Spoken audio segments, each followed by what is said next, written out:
Hello, my name is Pokuso. I am here making a video about how some information about how survivors work in this game, because a lot of people do not really understand how they work.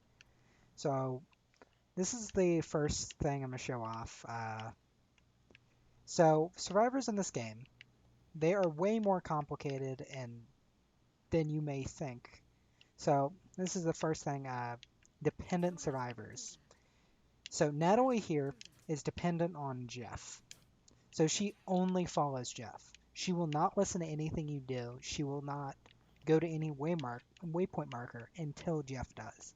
So for example here, I just point him there. They'll both start heading over. Okay, works as intended. But say I put a marker right there. They'll start moving, and I just bump into Jeff. Natalie will just stop in place. And if I move him over here, she'll follow Jeff. She only follows Jeff, and a lot of survivors in the game will do this. Specifically ones that you find in pairs, like Pamela and Heather, Jeff and Natalie, Ross and Tonya. All of the, yeah, almost all of them will do this. So another thing is, let me go show this. I'll make a quick cut here. Okay, back from that cut. I'm going to show a quick little thing here. So, if you set a marker here, and say Jeff gets grabbed, which he probably will here.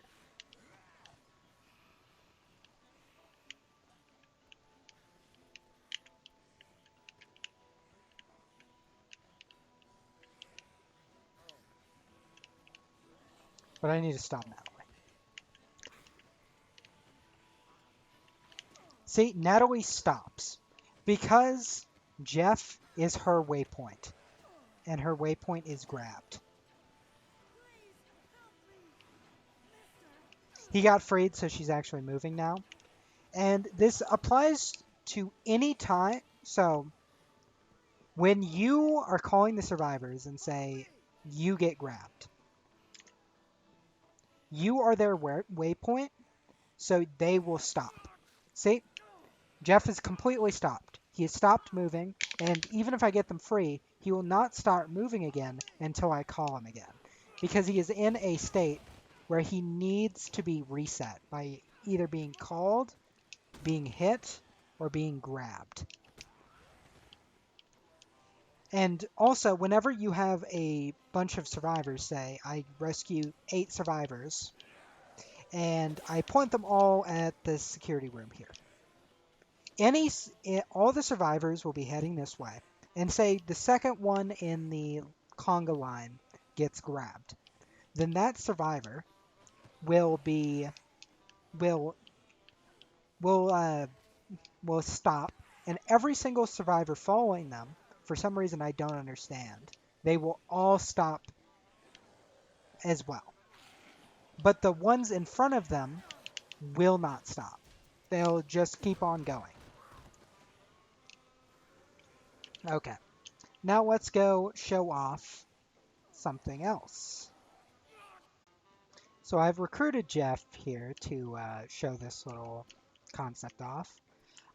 So say you're escorting a survivor around, or you're escorting a group of survivors around, and you're really getting messed up. So you're like, God, I got to get to the security room with this group of survivors. Oh, one just got grabbed.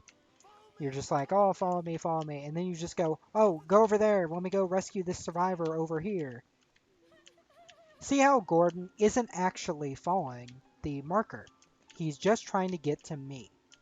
Whenever you have called a survivor and then you go and set a marker, until he gets close enough to you or close enough to the marker, he will not actually try to go to it. Another thing is survivors in this game are either more cowardly or more aggressive than others. So I'm going to show this off here with Gordon. He is a coward. Another good example of a coward is Aaron over there. See how he's just running around? He will run away from whatever is making him scared, usually. And another thing is coward survivors are more likely to stop and cry, which if you, unless you walk far enough away or reset them by calling for them, they will just sit there.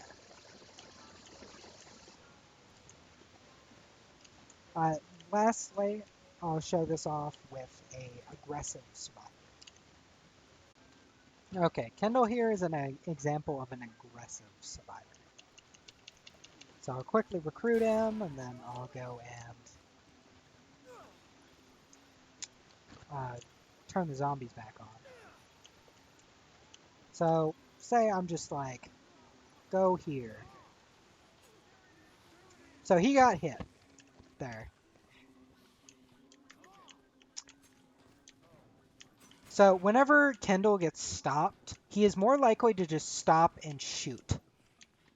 A lot of survivors have, a couple survivors have this AI, like the gun store trio, or you and Shinji, Kendall.